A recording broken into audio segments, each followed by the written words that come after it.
welcome back to my channel, TorAthena, where today I am here to do something I haven't done in a while, and that's a story time. This one is for a lot of reasons. One, actually story times are my favorite thing on YouTube, and telling them are my second favorite thing. The other reason is, as well, is this just happened to me and I think it's a very important story to tell. And I also think that it's funny, but it's also spreading the awareness of smear tests. Now, I'm not going to sugarcoat this. I'm going to be as graphic and as horrible as possible. So, if you are squeamish to the female body, don't watch this video. However, you should, because we should be talking about stuff like this and the horrors that I had to put up with because of it. Okay, so I'm 28. When you're 25 in the UK, you are meant to start having smear tests. I never really got mine because I was busy. I am also one of the worst people in the world that I know to look after themselves. I never go to the doctors for anything unless it's unbearable. Anyone who watches my daily vlogs know that I have a really bad wrist at the moment. I still haven't gone to the doctors for it. So I always kind of thought, I'll know if something's up. I'll know. And to be fair, I wasn't wrong, but I was still really bad at getting it sorted. About 8 months ago, I noticed that wasn't the best. I say I'm gonna be really graphic, but I'm still really squeamish about this because I'm talking about me. It's embarrassing enough that I wanted one nurse to look at this and now I'm telling the internet. Basically, I have always had the same fragrance, shall we say, and all of a sudden that changed, and it wasn't necessarily bad, but it was different, and I know my smell, and I got really paranoid about this, and I was like, there's something wrong. It's changed like overnight. There's something wrong, and everyone was like, oh, it's probably fine, it's probably hormones. I constantly go on and off the pill, so I was like, oh, maybe it's that, maybe it's my body readjusting. I'd also just moved out. I've been very stressed. My diet had been terrible, so I was like, this could be a number of things, and I kind of put it off. Last week I was on the toilet and I was wiping down there and I was like, ow, that hurt, and I checked and I had a lump inside the lip of my vagina, and it was terrifying because you're not meant to have lumps down there, and I googled it and it could have been anything from a spot or a cyst to cancer, as Google loves to point out. I also, little information here, have a little beauty spot on the pubic area of me, and I keep it nice and trimmed because that's how I prefer it. And so but I can see this beauty mark, and I was in the shower and I was like, I am 90% sure this has changed, and I just got myself so worked up going, I've never had a smear test, I could have cancer, la la la la la, and I just got so scared. So I was like, that's it, I have to get this sorted, I have to get this fixed. So I rang up the doctors and they were like, it's a 2-week wait, and I was like, no, no, no, no, I need to get this fixed now. So I went to the walk-in because I found out they do smear tests on a walk-in. So I waited like 2 hours there with my housemate Andrew, bless him, and they took me through, and she was lovely, she was asking me those questions, I explained. I said the one thing that I am actually very good with is sexual health. So between each partner, I usually do get checked out so I can keep up to date. I've, touch wood, never caught anything, but this could be the time. Because about 8 months ago, I had an ex-partner message me saying they tested positive for chlamydia. I instantly went to go get checked out. Because I already had a positive from an ex, I actually got treated for it regardless, but it still came back negative. But somehow I got paranoid that even though I'd had the treatment and got tested negative, that I had chlamydia. I was convinced that I had chlamydia. This is what the whole problem was from. I had an STI. So I was like, leave no stone unturned. I want to be tested for everything, including HIV. I want blood tests, I want urine samples, I want swabs, I want everything. And she was laughing at me, but she was also supporting me. She tested me for everything because it's better to be safe than sorry. And then she went to do the smear test. Now I'm gonna tell you, one of the reasons why I've never had a smear test is because I am medically ignorant to what the smear test was. I was terrified that someone would be looking at my vagina. I was scared of what they're gonna do to my vagina. I was scared of what they're gonna find out about my vagina. So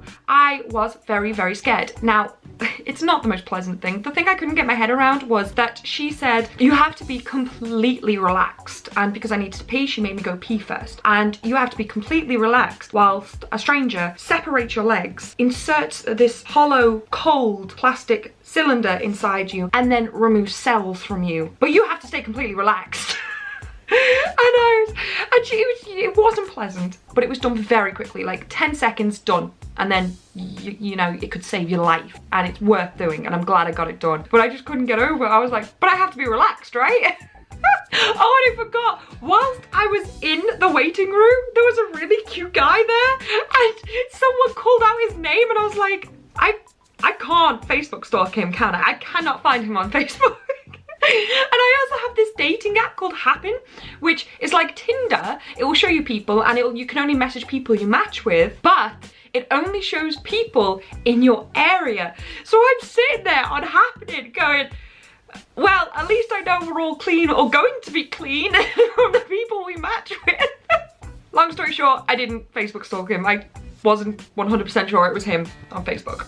So I did type it in. But yes, so she does my smear test, and the scary thing is she actually did say I can notice an abnormality. She thought the lump was just a spot, but she didn't want to say, and she did notice the odour, and she did say she noticed a couple of other things I'm not going to get too graphic about. She said she could only test for so much in the clinic and advised me to go to the gum clinic in the Royal Hospital. This scared me because I don't go to hospitals, I don't go to doctors, and all of a sudden I'm being advised to go to the hospital. So 2 days later pass and I get some tests back and they are negative, but that also means that there is still something wrong, because I don't care what anyone says, you know your body. And even though it wasn't that bad, even before the nurse said she knows something, I did know there was something wrong. And this is what the scary thing is. It could have been as little as a pH imbalance to as much as cancer. And then when you have it so broad and it's your body, it's scary. So Andrew was amazing. He made me get up and we went to the doctors. He walked with me to the hospital, should we say, and we waited in the most hottest waiting room I've ever encountered. And then they called me and it was really quick, and she was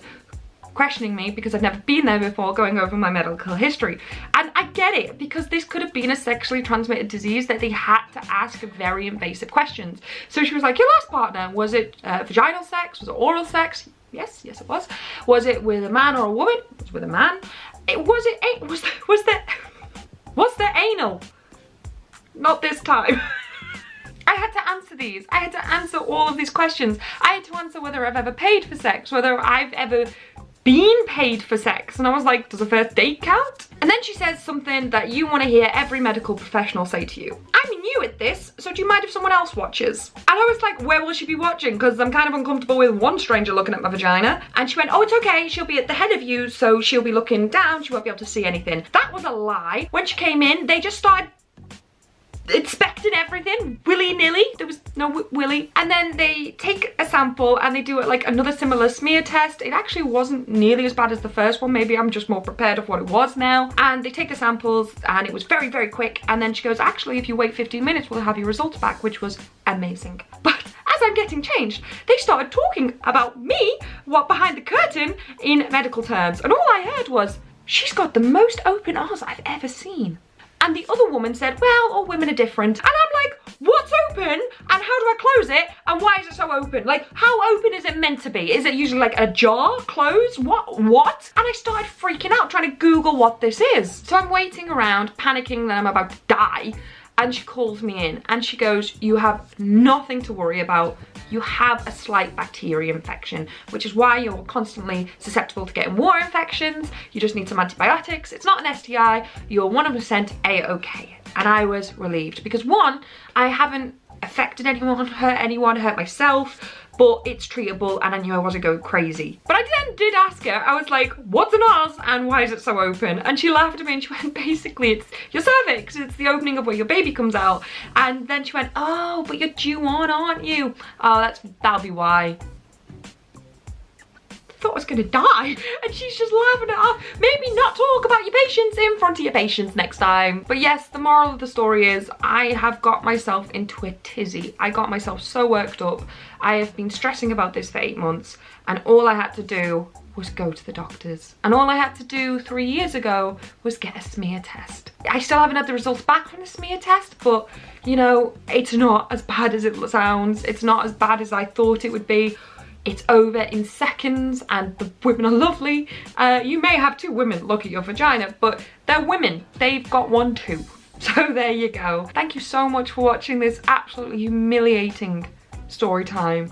I can't believe I even filmed this, but it's important to talk about. So thank you very much.